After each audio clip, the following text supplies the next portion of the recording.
afternoon. I'm Mandy Christensen. I'm the CEO here at the White House Area Chamber of Commerce, and I'd like to welcome you to our first ever hybrid luncheon presented by our good friend Donnie Eden at Prosperity Mortgage Advisors.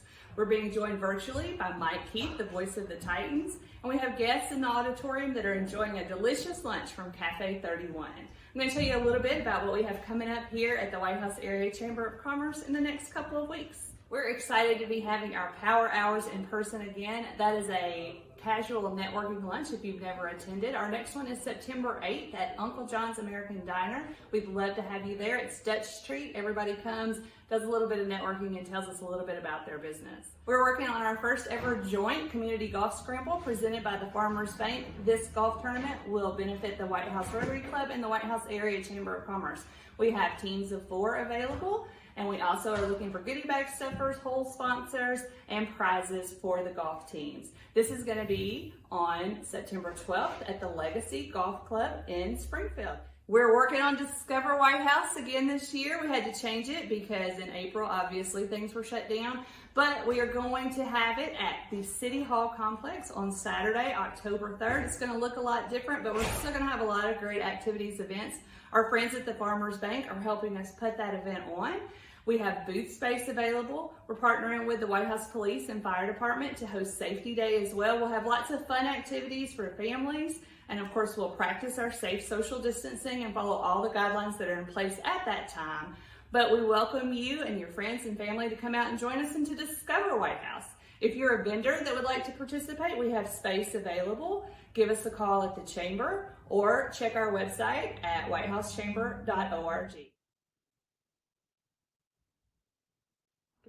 Donnie Eden with Prosperity Mortgage Advisors. I hope you know what I do by now, but we do everything that has to do with mortgages. We would love to hear from you. A lot of you are clients already, and I'll tell you what, if your interest rate starts with a 3, you need to call us right now because rates in this pandemic are crazy, crazy low. You may be looking to buy a house. You may be looking to refinance, remodel, rehab, cash out to pay off some debt. We're here to help. Donnie with Prosperity Mortgage. Make it a great day. I am so excited to partner once again this year for our most famous luncheon of the whole year. We all look forward to the week that Mike Keith comes and talks to us. So without further ado, and not much of an introduction because he really doesn't need any, this is a good old East Tennessee boy that is obviously a volunteer through and through, like myself, a torchbearer, but just in the last 20 years, he has been 100% everything that Titans are all about. So, Mike Keith, we've been listening to you on the radio. We love hearing your insight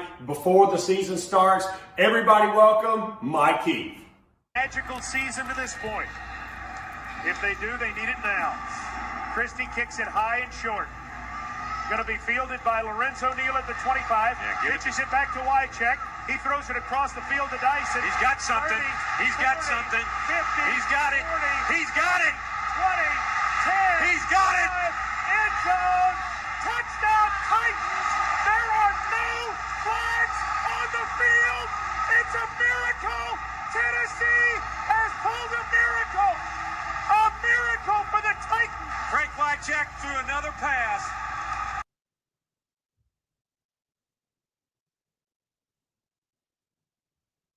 I remember that. How is everybody?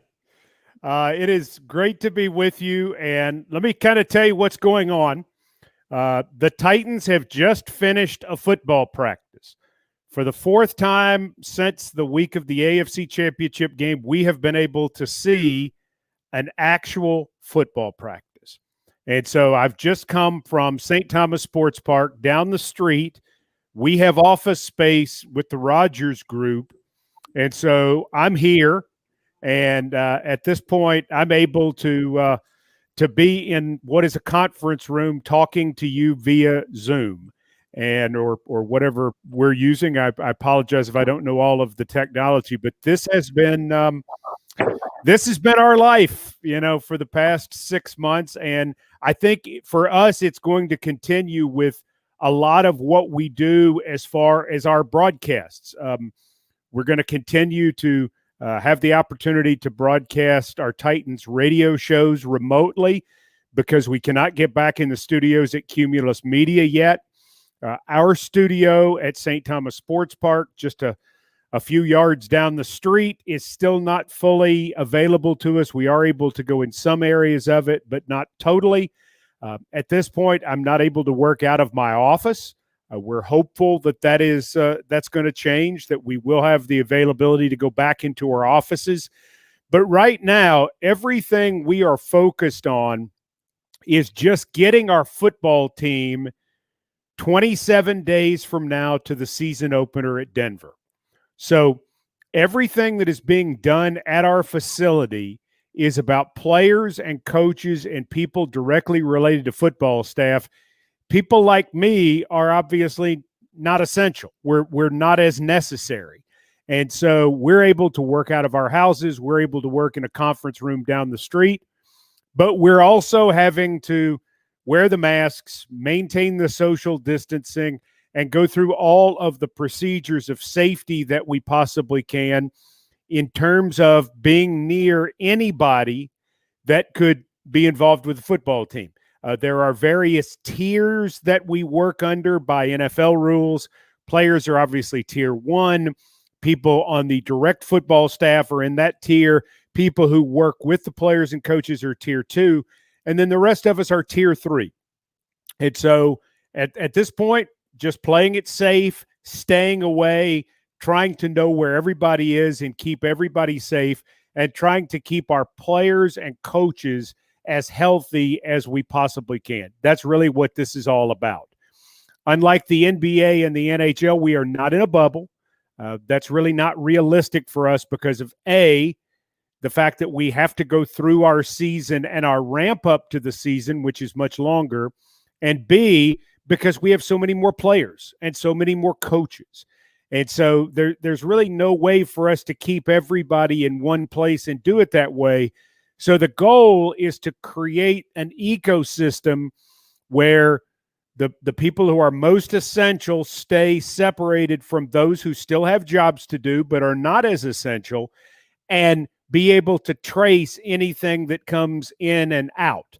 And listen, we understand we're going to have to deal with COVID-19 at some point during the season. It's going to come up. But I think the main thing that we're trying to do as a league, as a sport, and as a team is keep our players and coaches safe. And at the same time, knowing some of these things may come up, trying to isolate kind of what could go on, if we do have some sort of outbreak or some sort of infection. Everybody has had a complicated last 6 months. I know. And so our situation is no different from yours and your business. My wife is a school nurse at an elementary school. She's an RN who missed working with kids, so she chose to go back and work at a school, and she may have the hardest job known to man. So I don't ever want to make it seem like what we're doing is harder than anybody else. But because we're public, because people follow the National Football League, people are interested to know, how are you doing it? And I'm happy to give any insight that I'm allowed to give. And for the most part, we've been very transparent about that as a league. So I'm happy to answer any of your questions. And just also want to say, I'm just going to talk for a few minutes here, and then I'm going to open it up to whatever questions that you have. And I don't know if we'll be taking those from people in the audience or from people who send them in via chat, but do go ahead and get your questions ready, because I want to talk about what you're interested in today. And I'm so disappointed that I can't be there in person. Yours is one of the best meals I get all year. I like everybody, but I know who has the good food. I'm just going to be completely honest. And you guys always have such a good meal. And of course, Donnie Eden's one of my favorite people too. And so thanks to Donnie for sponsoring this luncheon. For me, what's it been like? Well, I was driving to a Boy Scout speech in Columbia, Tennessee on March the 12th. It was a Thursday. And at that point, I'm listening to the radio, and things are getting canceled left and right. And they canceled the SEC tournament. They canceled the TSSAA tournament. They canceled the Big East tournament. They canceled the ACC tournament. All this basketball is being canceled. And I'm listening to this, and I'm thinking, this is really strange. because I think I had done a TSSAA private school division game the weekend before, and there had been some discussion there among TSSAA officials that, this thing might get serious. But I don't think anybody really had any idea that it would ramp up as quickly as it did. And then I was visiting with Philip Fulmer, the University of Tennessee's athletic director, a couple days before, and I said, what are you guys talking about as far as athletic directors? He said, well, we're talking about this COVID-19 and, this is serious business and we're trying to make sure we're staying ahead of it. But again, I don't know if I'm like you, but I didn't process how on it that it was, because at that point we had just returned from the combine. We had just come off a season where we went to the AFC Championship game. We're gearing up for free agency. My wife and I are gearing up for a spring break hiking trip in Arizona. We're living our lives. And I'm listening to the radio that Thursday driving, and I'm thinking, wow, this is really, really happening. I go in, I give the talk. I come outside, I turn the radio on, and, the world's going to hell in a handbasket at that point. And I called the office, and Amy Wells, who is my broadcast partner with the Titans, answers the phone, and I said, should I come to the office? And she said, absolutely not. She said, they are sending people home right now. And so it all hit. And from that point on, I did not return to my office until the last Monday in July, when I was allowed, before our players arrived, when I was allowed to go to my office, get anything out that I would need to broadcast remotely during training camp, and go home. So, like I said, like I told you earlier, I'm not at this point working in my office. I'm working here out of this room where we're able to pop over and do radio, TV hits, different speaking engagements from here around our practices. We did cover the draft. It was very interesting because we had wall-to-wall draft coverage on Titans radio, and we did our coverage out of Jonathan Hutton's garage at his home in Murfreesboro. So we moved all the Titans radio gear to Murfreesboro, put it in Hutton's garage. Each of us who were on the air had individual tables. We were, 6-8 feet apart. We had food that was brought in individually. So the food that we had was prepackaged, and we did 10 hours of Titans radio coverage from a garage. So I think about this. Last year, the 2019 NFL draft is in downtown Nashville. I'm broadcasting the first two nights of the draft from the General Jackson, which is parked right outside Nissan Stadium. 600,000 people in downtown Nashville. A year later, broadcasting the draft from one of my colleagues' garage. Now, it's nice, but it was still a garage. And if you'd have told me when I started this job that I would be broadcasting the draft in Nashville and the draft would be in Nashville, I would have never believed it. And if you'd have told me that 1 year after that I would be doing it in Murfreesboro in someone's garage, I would have never believed that. For me, the job was largely the same: preparing for free agency and the new players we got, preparing for the draft and the players we got, doing a ton of radio, doing TV shows, doing our podcast. And I hope you subscribe to the OTP. OTP stands for Official Titans Podcast. And hopefully you follow that. We're recording another one this afternoon with TennesseeTitans.com senior writer, editor Jim Wyatt, and an interview with Peter King on there. I think you might enjoy it. Titans fans all over the world have given us a lot of great feedback. So we did all those things. The difference for me is not traveling, because normally in the spring and summer, I'm on the road 2, 3, 4 days a week. And outside of doing the games, it's the favorite part of my job. I love getting out and talking to various groups, eating good food, seeing different places, making some of my favorite stops. I've been in all 95 counties in Tennessee. I've been all over Kentucky and Alabama. I can tell you where the best Dairy Queens are. I can tell you where the cleanest restrooms are, where you can get gas late at night. I like to be on the road. I drive roughly 30,000 miles a year, And I didn't get to do that this year, and I'm not going to get to do that this fall with everything that's happening and based on how my job is going to have to work. We're still planning to call the games, and we're still planning to call the games in person.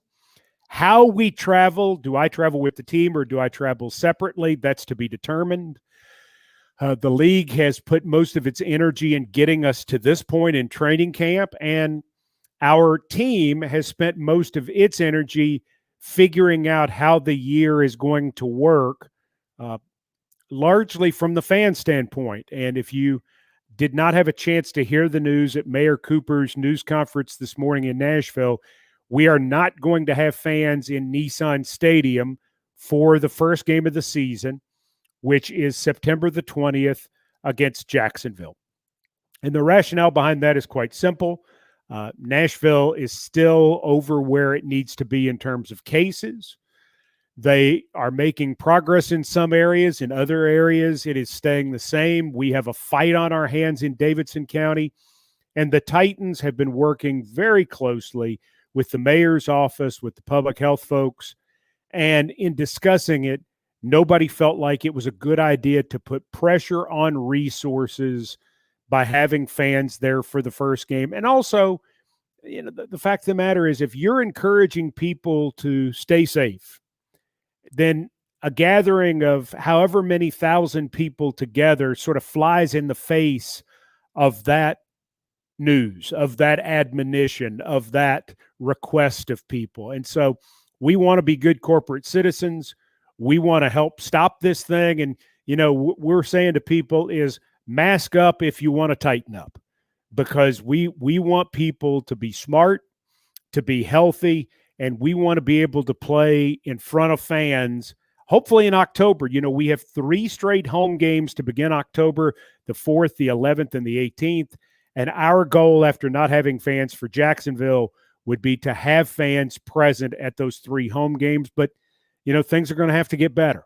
And we're hopefully going to work towards that with everybody at Metro and the citizens of Davidson County to get to the point where we can have fans. It's going to be a strange year. Competitive balance is going to go out the window. At some places, there will be no fans. At some places, there will be fans. How we travel as a team, how we stay at hotels, how we take our meals, and everything that goes with that is going to be completely upended. Right now at St. Thomas Sports Park, we are building a second full-size building. If you've ever been to our facility, there's one main building, and that houses football and non-football. The new building, which is actually ahead of schedule because nobody's been there in the parking lot, so they've been able to move in equipment at will and get in and out without any pauses. The business side of our operations will move into the new building. The 2 buildings will be connected by a walkway, and football will take over the old building top to bottom. And it just shows that Amy Adams-Strunk has a tremendous commitment to be here. She's got a tremendous commitment to winning. We have hired over 80 new people total, football and non-football combined, since she became owner. And so we need more room. Now, the problem with that is our area right now for training camp is a construction area. So some of the places that we might have put open air classrooms or that we might have housed different groups to spread out, just not available because it's a construction site. Parking, extra parking, not available. It's a construction site. So this was maybe bad luck, if you will, that this would turn out to be the year we would do this. In the long term, it'll be a great thing for our organization. We're excited about playing, and one of the reasons we're excited about playing is we think we've got a really good football team. Returned 10 of 11 starters on offense and got Derrick Henry back, got Ryan Tannehill back. Some nice draft picks on offense. Isaiah Wilson at right tackle out of Georgia. We think he's going to be special. Darrington Evans, running back from Appalachian State. We think he's going to provide a new element of speed in the backfield to complement Derrick Henry. On defense, Christian Fulton in the secondary, Laurel Murchison in the defensive line, Jeffrey Simmons back for year 2. adding some pieces to the ball club, and in terms of guys like Jonathan Joseph and Ibrahim Campbell in the secondary. And then, second-year players you hope to see come on would include someone like DeAndre Walker out of Georgia, an outside linebacker who missed last season with injury, but is back and is going to fight for playing time right now. We think we've got a really good club. And we think we have a chance to contend for the AFC South and maybe something even more special, because we've been there and done that. We've proven that we can compete at that level, and now we're just ready to take it all the way home and hopefully become a Super Bowl champion. That is the goal. So that's a few minutes on us. We have time for questions about whatever you'd like to know. I'm happy to talk about all kinds of football, or anything going on with the NFL or with the Titans. And so I know there's going to be just a slight delay. And let me just ask, are we going to take them via chat or just in person or both? Okay, look, we've got helpers. Okay. All right, so I see Megan and I see Mandy. All right. Okay. Hey, okay. Questions. All right, so I see Megan and I see Mandy. It's going to be All right. Anybody questions? Hey, okay. Questions. Anybody? Don't. It's going to be All right. Anybody questions? Someone's got a question. Okay, here's Donnie. All right, now listen, I would bet the questions you answered last year that were about X and O's versus this year, the amount of questions that were about X and O's. Give us your most exciting thing, or the thing that you're most excited about for this year, X's and O's. When I came to see you last year, Donnie, I talked about quarterback play. And I thought it would be very important that if we were going to score more than 19 points a game like we did in 2018, that we would get better quarterback play. And unfortunately, Marcus Mariota didn't provide it. We all love Marcus, but Ryan Tannehill did provide it. And our offense went to a completely different level. And I think that, to me, is the most exciting part of us, is we've got a chance to be one of the better offenses in the NFL. And as we do some transitioning on defense with our coaching and with some of our personnel, I mentioned that 10 starters are back on offense, but also the entire coaching staff is back on offense. And so I think what's most exciting about our ball club is our offense is going to have a chance to get off to a good start potentially and maybe carry us early in the year while our defense figures everything out. And, we have not been an offense-first team probably in 15 years. So that, to me, is what we have that's really exciting. Good question.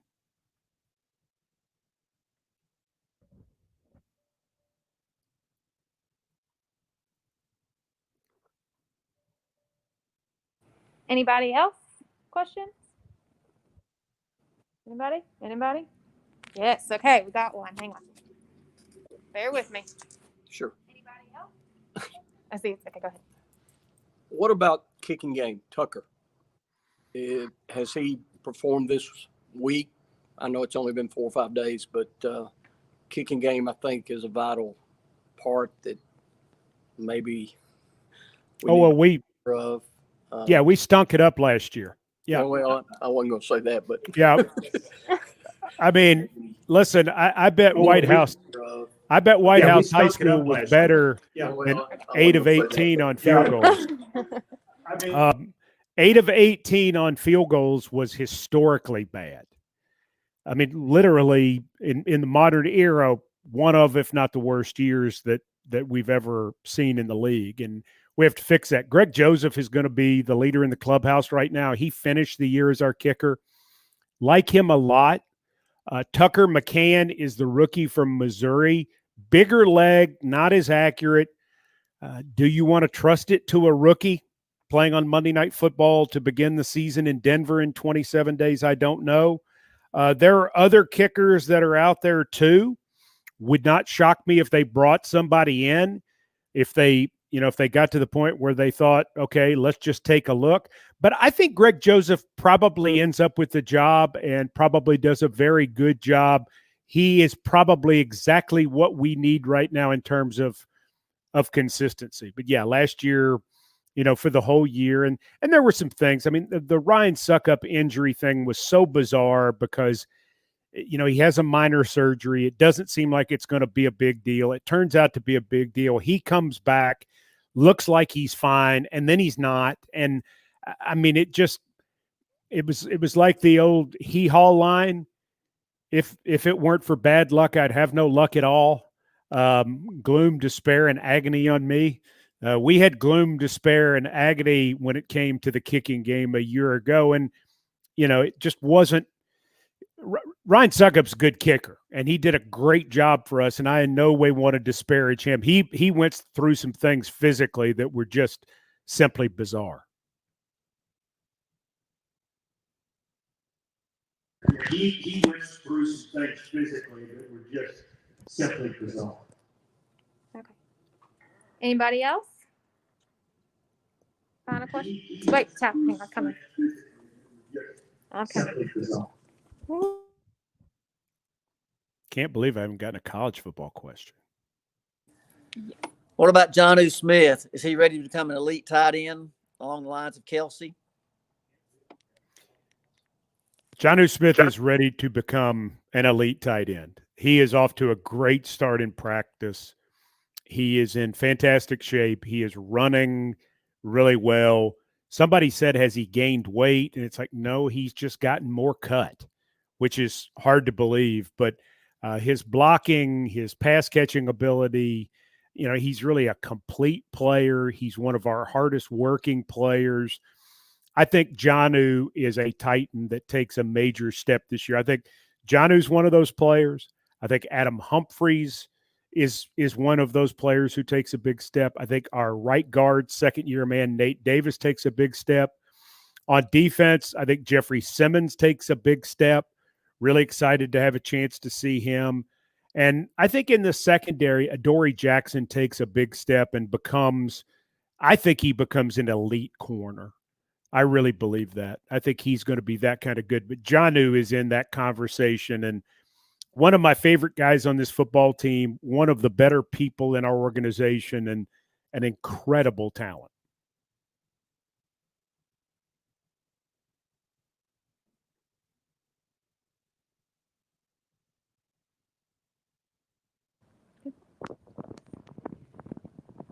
Got another one. Good. Okay. How hard was it with the virus, like developing a draft board and also like bringing in free agent signings? Was that difficult? It's great. It's a great question. The draft board part was not as difficult because all of that work had been done. And we had some players in for pre-draft visits before the league cut them off. Fortunately, John Robinson has started scheduling those much earlier. Like Darrington Evans had already been in. So there weren't any more rookies that had a chance to come in, but there was a Senior Bowl, there was a combine, there was college football last year. So all of that was put together. The free agent thing was more interesting because you couldn't bring anybody in. And until last week, you couldn't bring in remaining free agents for physicals. Like it was reported yesterday that we had 8 free agents in Nashville yesterday for workouts. Reported. I didn't see them. I believe the reports are probably true, but that's been harder. That's been more difficult because I'll give you an example. And I can't believe it's 12:50 and I haven't gotten a Jadeveon Clowney question yet, but everybody's like, are the Titans going to sign Jadeveon Clowney, the great outside linebacker from Seattle, who's a free agent, who played for Mike Vrabel in Houston? One of the big areas about Jadeveon Clowney is this is a guy who's had several surgeries in his football career. You're not going to sign him to a multi-million-dollar contract when you can't have your doctors look at him. I mean, because this isn't a player who's just had injuries. He's had surgeries. So he may be totally healthy, but you want to determine that for yourself with your own doctors.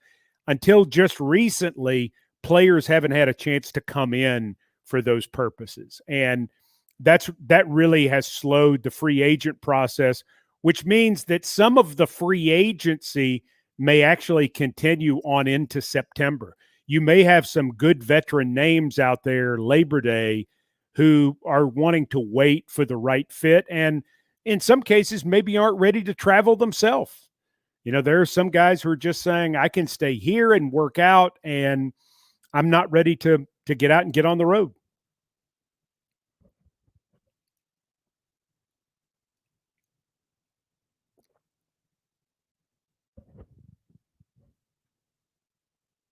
Any more questions? Anybody? Oh, Tal's got another one. All right. And SEC, what's going to happen? Well, I'll tell you this. I've been more confident in the high school and the pro process more than I have the college process for one reason, and that's the college campus. Because while you can take care of your football team, excuse me, or your basketball team or your soccer team or whatever, you can't keep them away from the rest of the student body.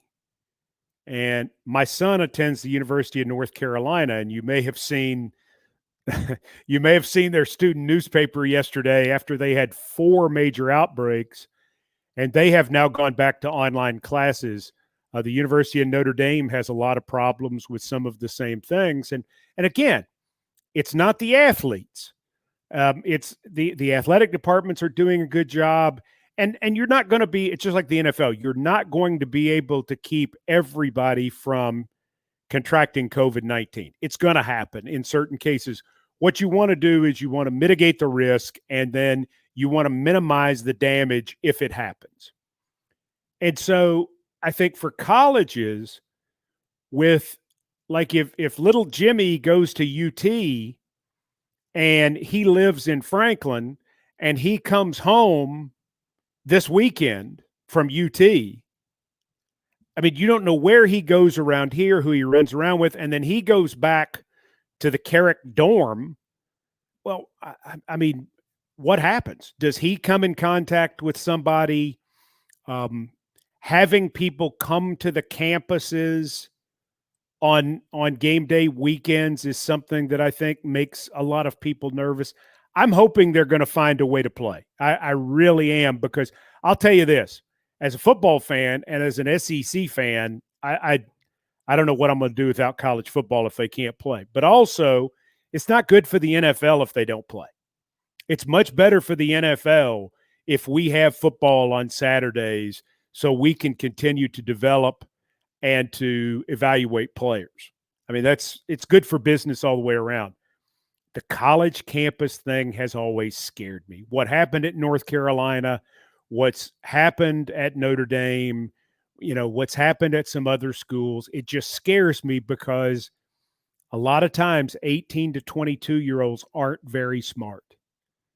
I wasn't, and their motivation is obviously quite different. I think the football teams are going to do fine. I think the athletic departments are going to do fine. I think their rules and their testing, I think they've got it just right.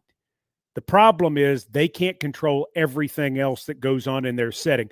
In the NFL, we kind of can, because our players are under contract and have agreed to certain things. In high school, the campuses, and it's not quite the same thing because you don't have the dorm element that you have in the colleges. So I'm keeping my fingers crossed, but I'm worried.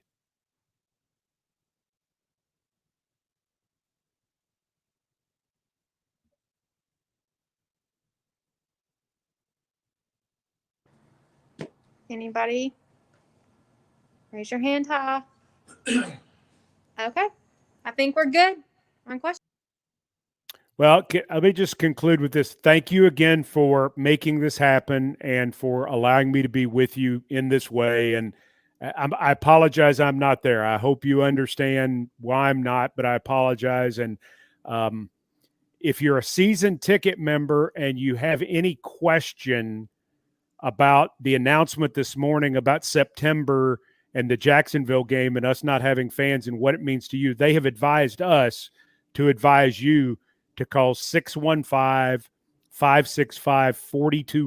565-4200, and our season ticket folks will be able to advise you or answer any questions that you might have. Hang with us. I think we're going to get there, and I think it's going to be a really great year for the Tennessee Titans. I'm excited. Thank you for your support, and tighten up, everybody.